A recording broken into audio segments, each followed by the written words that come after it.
Habang tumatagal ang career ni Chae Yun-woo sa K-drama industry, isang bagay ang paulit-ulit na napapansin ng viewers. Hindi lang visuals ang dahilan kung bakit patuloy siyang pinapanood, kundi yung kakaibang chemistry niya sa mga leading lady niya. Pero ngayong matapos ang The Wonderfuls, maraming fans ang nagsasabing may ibang dating ang naging tandem nila ni Park Yoon-bin kumpara sa mga naging previous partner niya sa drama.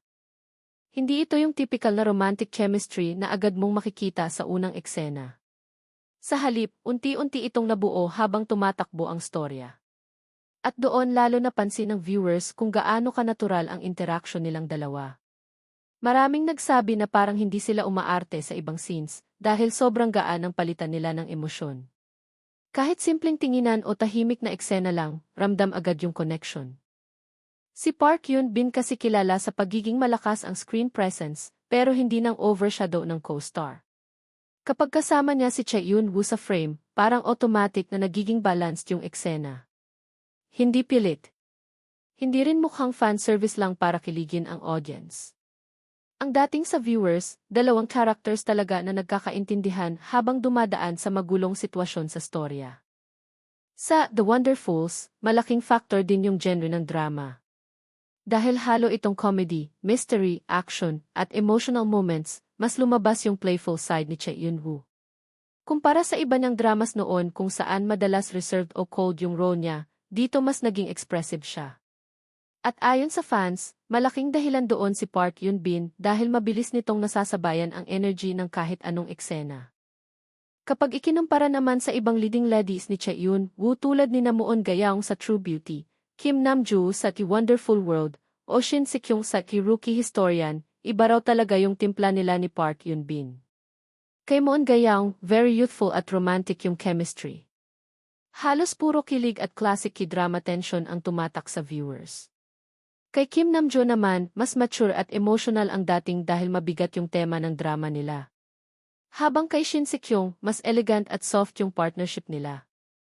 Pero kay Park Yoon-bin parang halo-halo lahat. May comedy timing, emotional depth, chaotic energy, at comfort na bihirang makita kay Chae Yun-woo sa ibang projects niya.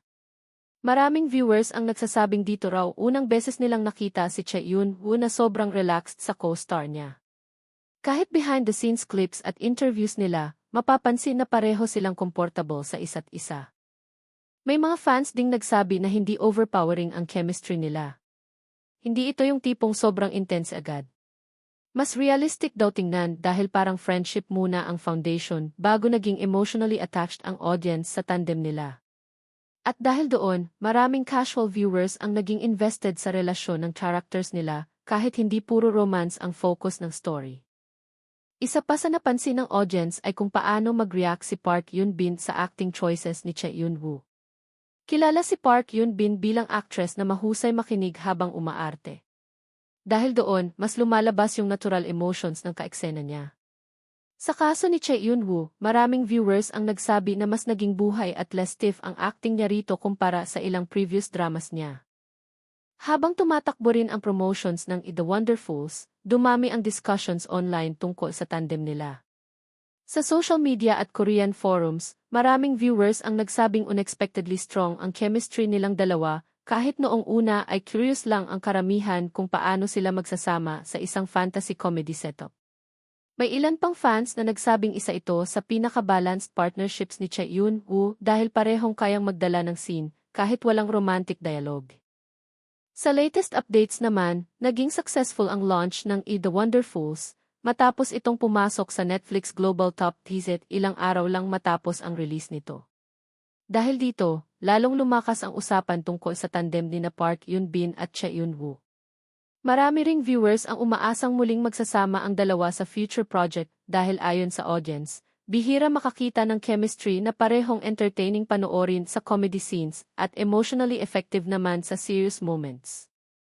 Sa ngayon, masasabi ng maraming fans na si Park Yoon-bin ang isa sa mga leading lady na nakapaglabas ng panibagong side ni Chae Yun-woo bilang aktor.